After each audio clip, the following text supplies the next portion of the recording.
Hello，大家好。今天我们开箱的是韩国盟友木盒72色的这个蜡笔啊。那我们先来看一下它的外观。那外观呢，这个印刷的 logo 和它的这些文字呢，都是有凹凸的啊，质感非常的好。然后木盒本身也是非常的滑，也是很漂亮的这种啊。那么我们现在把它打开。好，那么里面就是蜡笔和说明书了。那么说明书呢，虽然很小，但是它里面的东西还是挺多的啊。首先是它的 logo， 然后呢是它英文、法语、德语，这个可能是西班牙语的这么一个翻译啊，就是说它是艺术家级别的油画棒颜料。那么把它打开呢，也同样是一个简单的介绍，也是用不同的语言和亚洲版的语言，日语、韩语和中文啊，这个底下就是我们的这个中文，就可以仔细的看一下它这个产品的说明。旁边呢就是几种很基础的蜡笔的运用的方法。第一种呢就是刮，你可以用一个颜色画出这个物体或者是画面，然后用刮刀呀或者是其他的方式把它的厚度或者是颜色变得深浅不一，这样也有一种立体的感觉。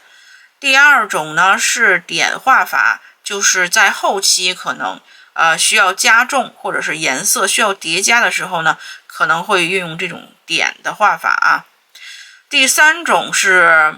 混合，一般可能会用在背景或者是其他的大面积的地方，然后几种颜色的一种平铺，然后把它们均匀的混合在一起，或者是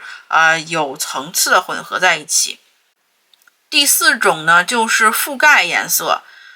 就是铺一个底色很厚一点，然后用两种或两种以上的颜色去把它做出肌理的效果啊，让它有一种混合但是又不是很均匀的肌理感觉。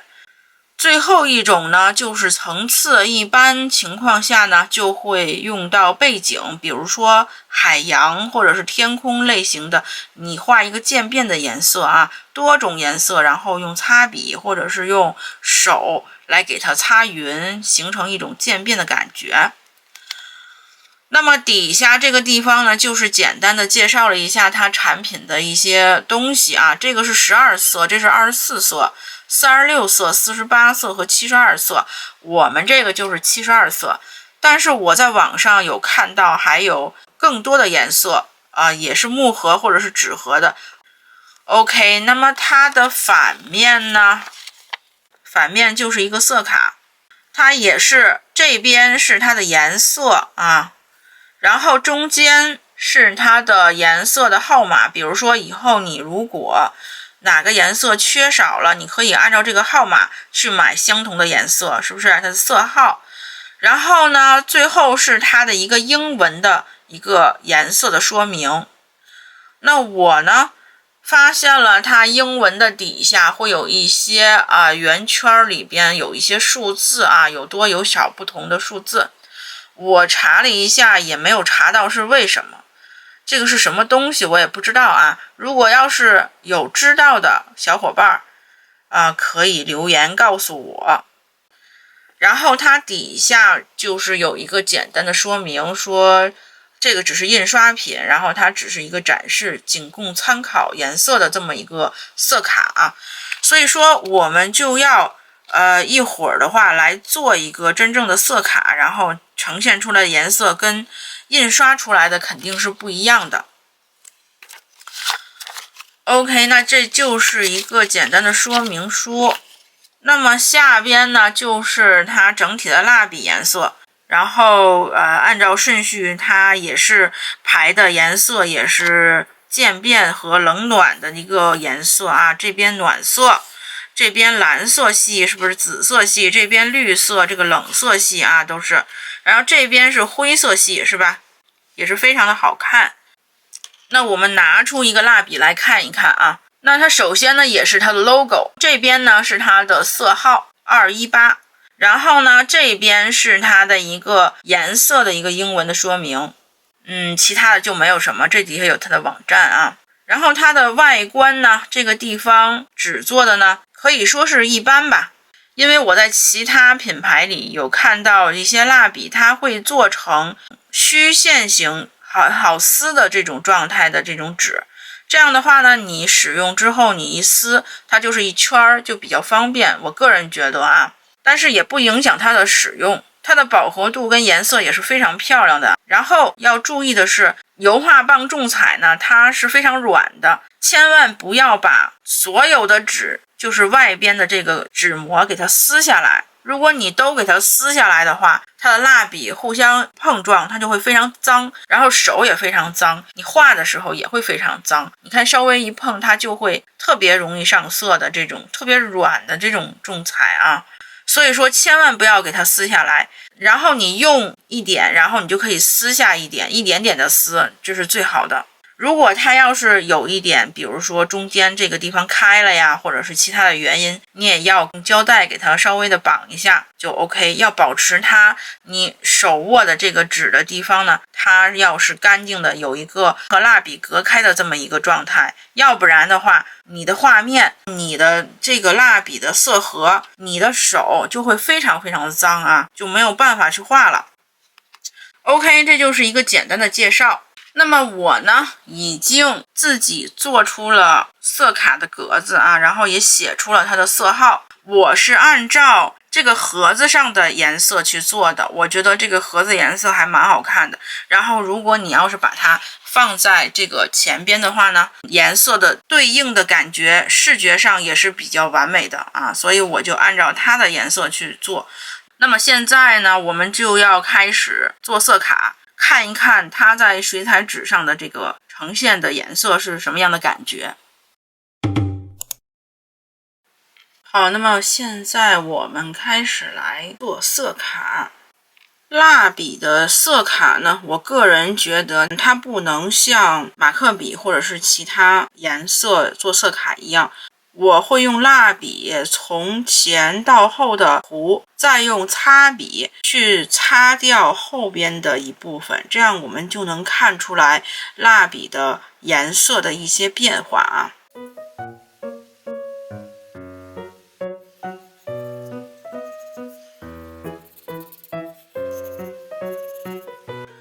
OK， 我们现在已经涂完了第一个，我感觉它还是很不错的啊。那现在我就要把所有的颜色都把它涂上，然后我们再来看一下它整体颜色的效果。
OK，那么我现在已经把72色全部的都涂好了。那么大家现在来看一下它在水彩纸细纹当中的这个效果。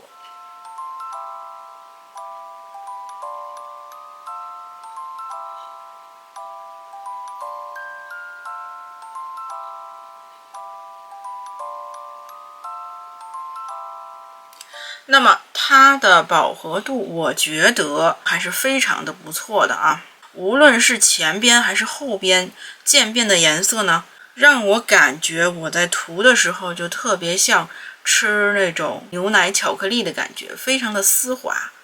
油性呢也不是特别的大，但是呢也不是很干，我觉得非常优秀。综合起来感觉还是非常不错的，然后颜色也非常的好看和实用。好，现在我们来测试一下蜡笔在纸上画出来的感觉有什么不同。我分别选择了3个牌子的蜡笔，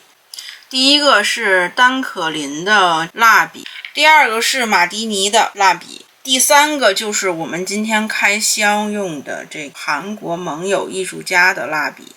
因为我现在只有这3个牌子，所以说正好就是可以一起试一下，看一看它们的区别和优缺点吧。从外观上来看，我们看到这3种牌子的蜡笔呢，它的颜色的饱和度和明暗度都不是很一样，是吧？那丹可林和马蒂尼的这个蜡笔，它们2个人的颜色饱和度会有点相近，都是艳丽一些。然后呢，中间这个马蒂尼的会感觉更亮、更鲜艳一些吧。韩国盟友的会感觉偏灰一点，就是没有这么饱和度很高的这种艳丽的感觉。我这3个品牌的蜡笔呢，第1个和第3个的蜡笔，它选择的颜色是一样的，在它那个笔盒里选出相同的蜡笔的颜色，这样比较好测试。那中间的这个呢，因为它的颜色盒子会少一点啊，没有很多灰色系的，所以它的这个灰色。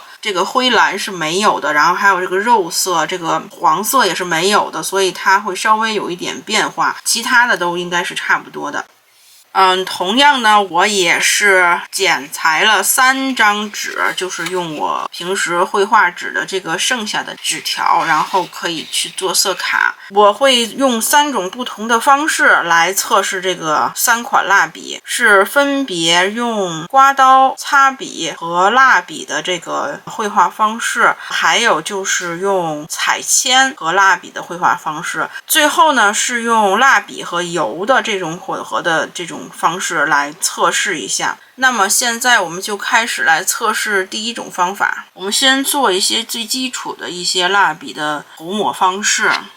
我会用一个深色，比如说紫色，然后呢先给它平涂。我们用擦笔给它擦一下这个边缘。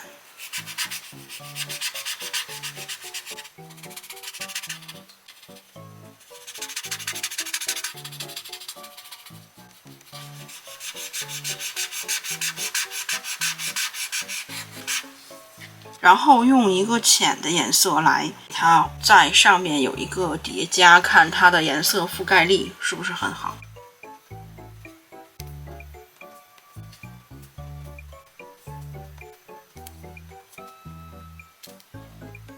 那我发现呢，这几个颜色都还是 OK 的，但是这个浅蓝色它跟紫色的这个颜色叠加不是很好的啊。那我们现在再来测试一下叠色的感觉。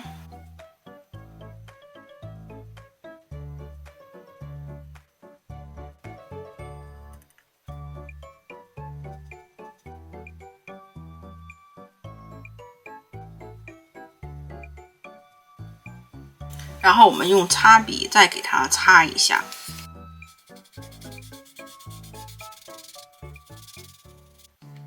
我们再来用刮刀给它刮一下它的纹理。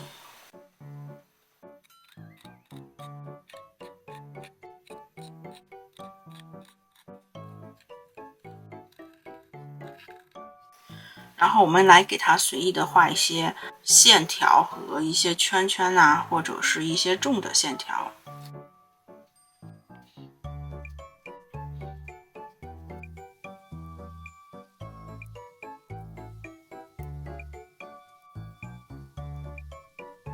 我们现在来看一下白色的覆盖力如何。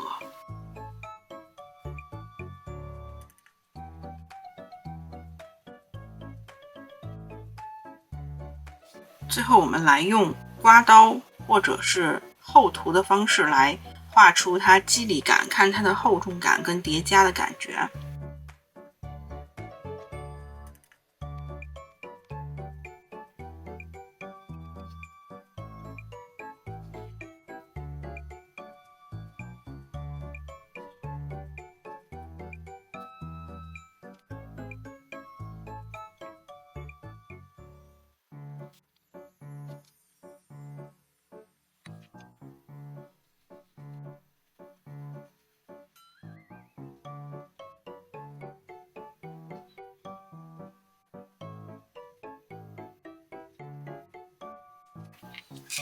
好，那么我们已经做好了第一个牌子的一些蜡笔的测试，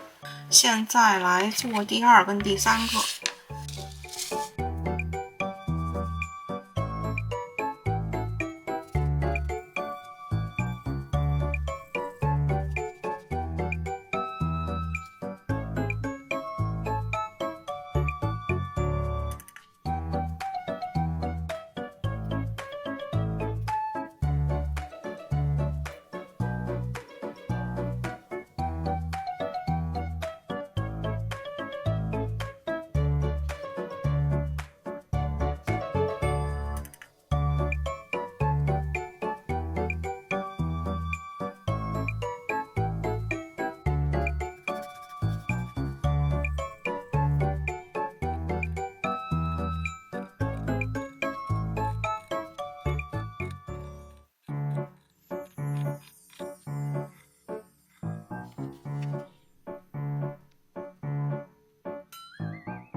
OK， 那么我这3个牌子的蜡笔呢已经做好了。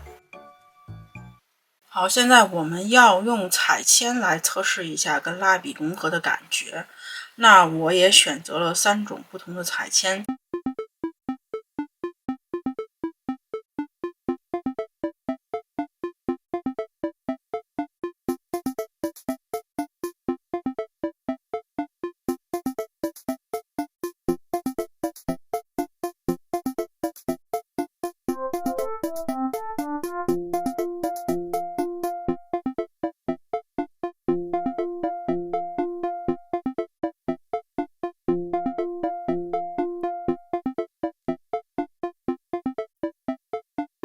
好，那么现在我们开始用彩铅来画，看一下它和蜡笔的覆盖力如何。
好，那么下面我们来用油画棒和油来试一下它的效果。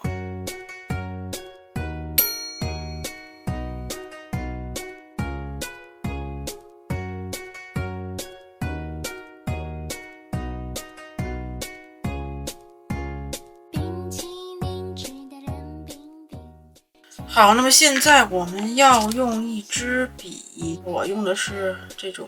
尼龙的刷子，然后呢和油画的调色油，我们来试一下，看一下它的润染。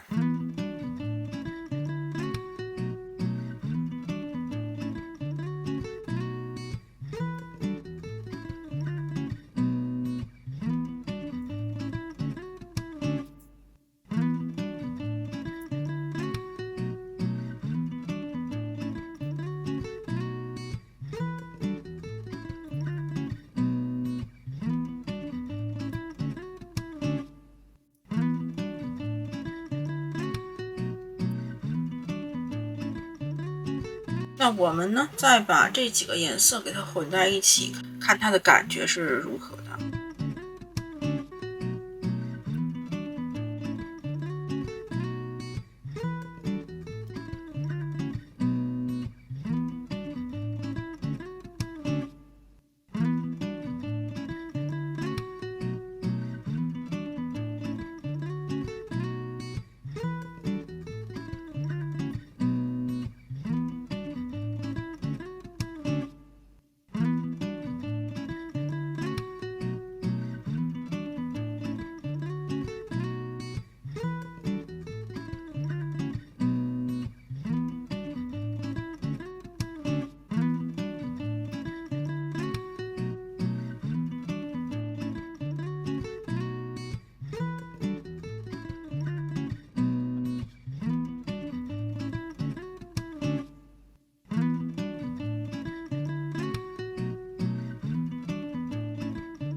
好，那就是用油的这个实验。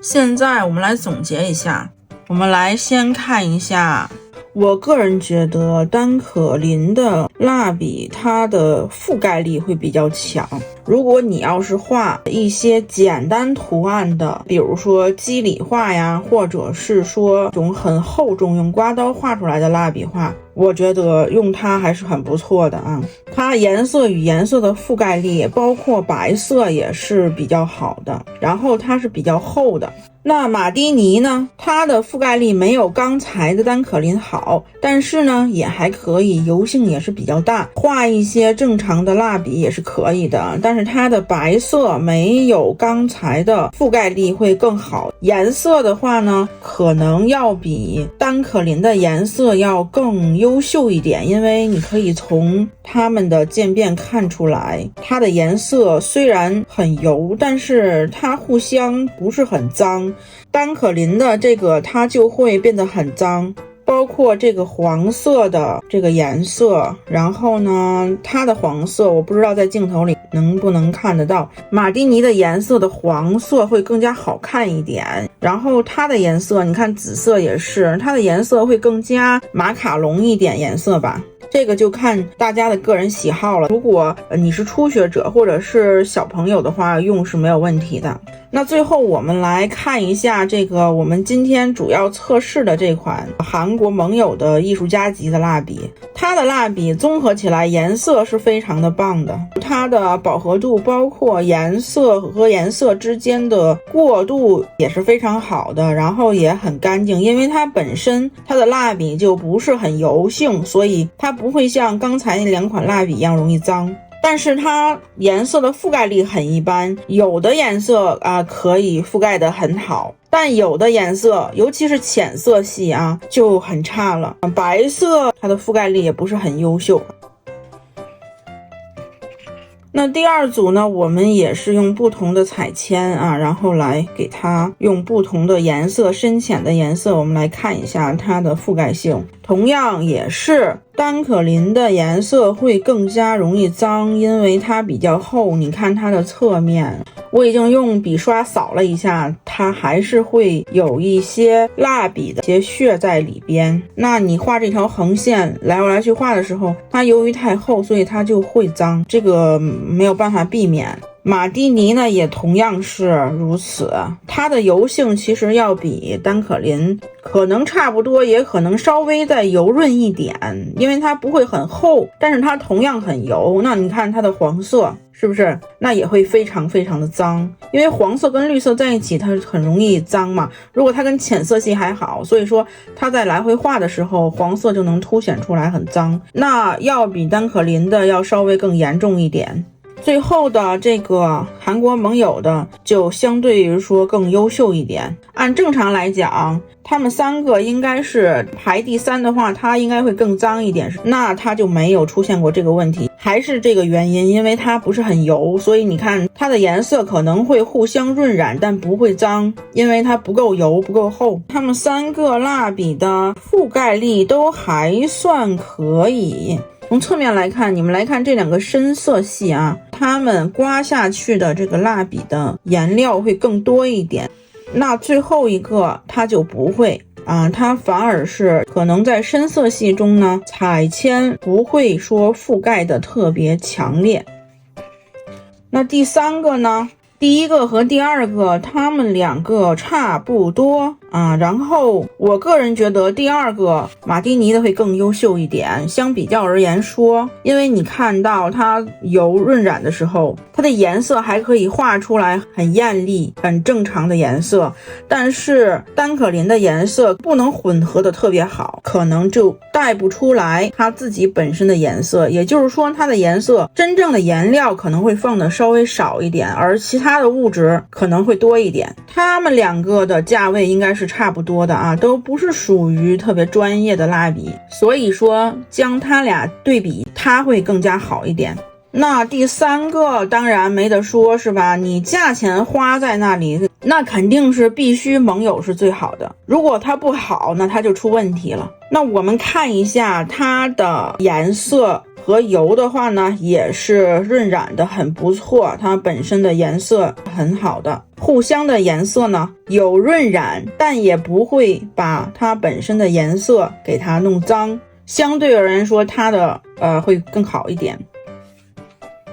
这就是我能想到测试出来这三种蜡笔的这种状态呈现给大家。现在我们来说一下韩国盟友的优缺点。它的优点呢，肯定是很多的，是吧？颜色比较专业，适合于专业级别的画画的人，或者是你学习过画画，想画一幅比较优秀的作品，比较复杂的作品，比如说临摹一些印象派的风景啊，或者是一些作品。它的缺点就是，首先它是油性会比较少的一款蜡笔，如果你画得很厚，尤其是浅色，它的覆盖力可能就不会有这么优秀，你就需要用更多自身的技法，绘画的技法来把它变得更好。那它的第二个问题呢，我觉得也是比较大的，那就是说它的白色。那我在用这个颜色的时候呢，这个白色已经都碎的不行的，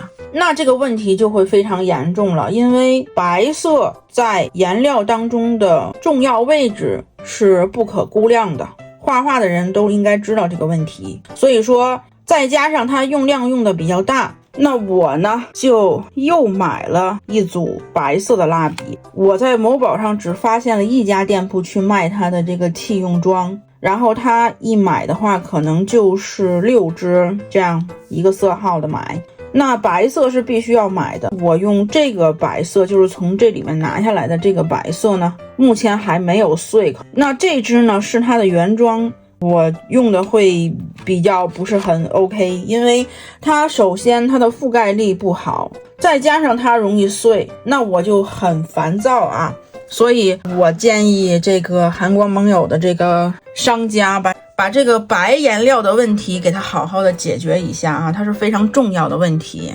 那这两款颜料因为它不是属于艺术家级别或者是大师级别的颜料，他们就是跟韩国盟友比起来就有一点降维打击的感觉。但是其实单说它两个的话呢，真的也不是说很差的啊，它的优缺点也是很明显的。就是说如果你画一些简单一些很厚重现在比较流行的那种肌理感的那种蜡笔画呢，你完全就可以用这个来画。反而韩国盟友它是呈现不出来这种厚重的蜡笔的油感的啊，这是它的优点。颜色其实也 OK， 只不过它可能偏马卡龙一点，而它更纯度更高一点。那马蒂尼的这个牌子它也有它的更高级的蜡笔，因为我没有，所以我没有办法去测试，我觉得它应该也不会太差。所以说如果你不是画很难的一些很复杂的画的话呢，可以完全去用它来练习，或者是来画一些画作，是真的是没有太大问题的啊。我个人呢觉得有很多颜料它有的时候需要看你画什么样的画，真正专业的人他们画画的话，每一个牌子的一个颜色它就要把它的优点用到极致，那你是需要知道他们的特征才可以真正好好的把它的性价比用在它的真正的位置上。那今天的视频就到这里啦，感谢你的收看，拜拜。